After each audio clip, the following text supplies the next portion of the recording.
Time now for your forecast first. WRBL News 3 First Alert Weather. Mostly clear outside right now from the amphitheater sky camera, and temperatures are still in the 70s. 79 right now across Columbus, 73 up in areas of LaGrange, and we'll pretty much stay in the 70s through the overnight. And we're talking about a warm Father's Day, 92 degrees, but we're also tracking just a few showers, but then that rain chance increases next week. That's coming up in your 7-day forecast. You're watching WRBL News 3 on your side. Straight ahead, we have a live interview with this year's Miss Georgia pageant winner, Victoria Hill. She is coming up with us in just a few minutes. And next, new details in the shooting death of a Fort Benning soldier. The latest update on a restraining order the sergeant tried to take out on his wife, now charged with murder. Coming up. Plus, a local charity group feeds hundreds right here in the Chattahoochee Valley. The results of their food drive this morning just ahead. On your side, this is News 3 Night Watch. Good evening and welcome, everyone. Thank you for joining us. I'm Mikhaela Singleton. Well, we finally have our new Miss Georgia after this evening's crowning ceremony just minutes ago. It is tonight's big story. Well, you saw it first here with us on WRBL.com when Victoria Hill, there on your left, Miss Capital City, was honored with the Miss Georgia crown. Look at that happy moment for her. Congratulations. She was at the Bill Hurd Theater inside the River Center for Performing Arts, and that is where we now find News 3 Shakira Speaks live with this year's newly crowned Miss Georgia. Well, hello to you both. How are things? Here we go.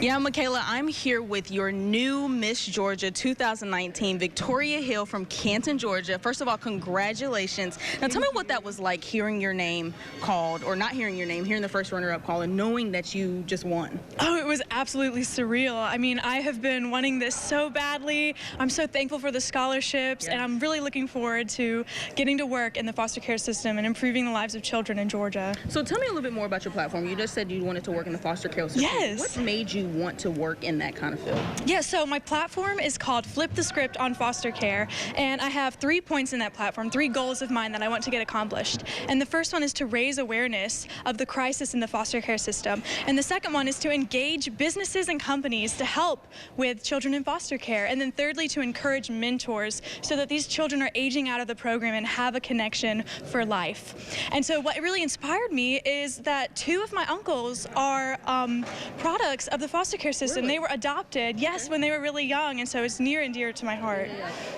First of all, that's a huge platform.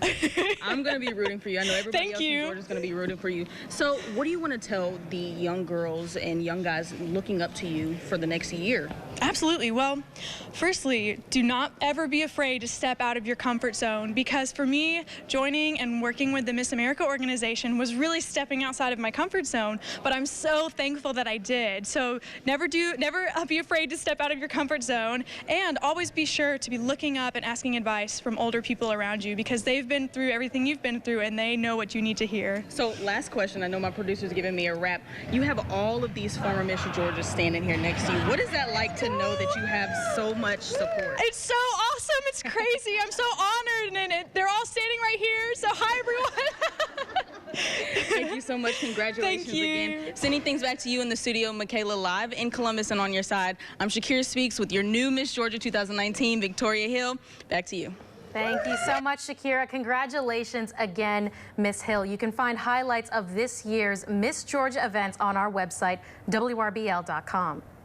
Well, state and federal law enforcement from across Alabama put 4 Lee County residents behind bars this week, all caught in a major drug trafficking bust. A sheriff's office press release says it all happened Thursday around 1 a.m. Lee County SWAT executed a search warrant in the 4000 block of Lee Road 175 in Salem, Alabama. Now, this bust rounded up deputies from Muskogee, Russell, Harris, and Chambers County to help out, as well as police officers from nearby precincts.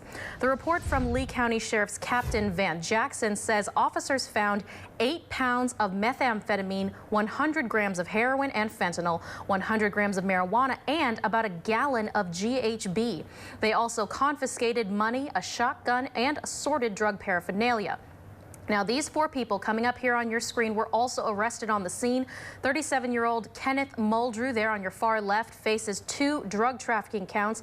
The other 3, 43-year-old Brandon Hayes, 63-year-old Pamela Gentry, and 64-year-old Cynthia Jones, were all charged with possession of a controlled substance and possession of drug paraphernalia.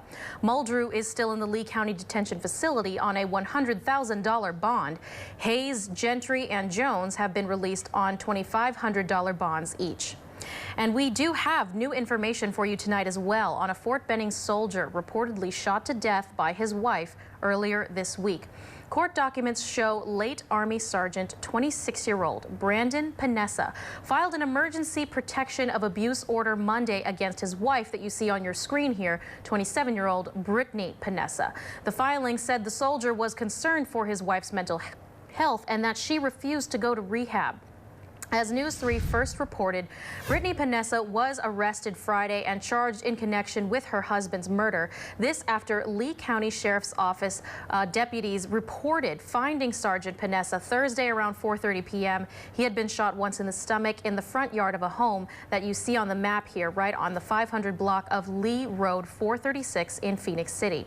He was pronounced dead on the scene. Brittany Panessa is still in the Lee County Detention Center on a $150,000 bond.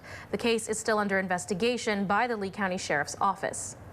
Also, we don't want you to miss out on any of the big breaking news of the day or any of our major stories we just told you about. You can download our WRBL News 3 app free on the Google Play and Apple App Stores. Just make sure you click that button to turn on push alerts.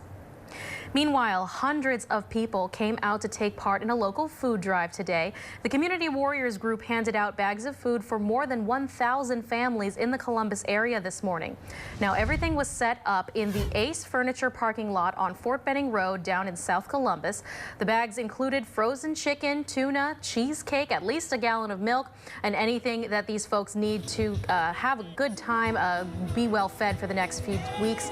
The Warriors held more than 100 volunteers there at the scene to come out and help pitch in. It all ranged in from first-time volunteers to people who come out every month. I feel great. It's always good to get back to the community. Like my brother said, you should always educate the kids. You should always help the needy, and you should take care of the elderly. So this is worth it.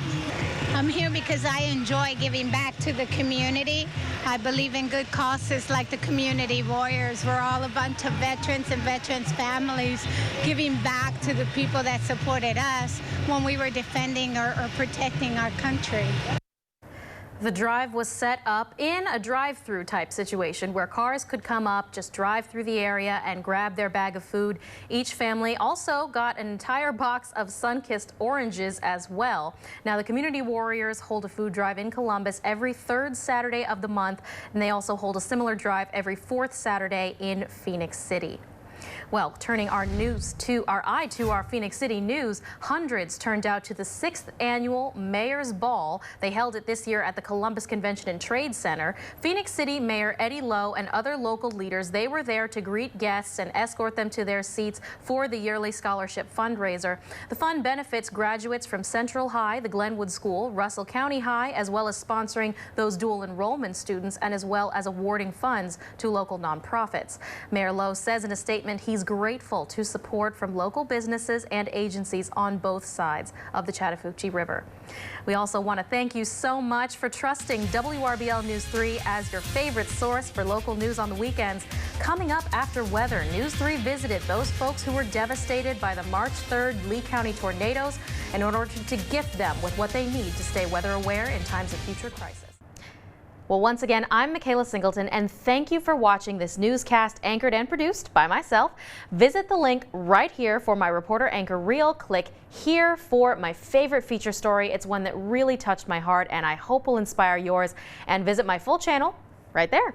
Please contact me anytime.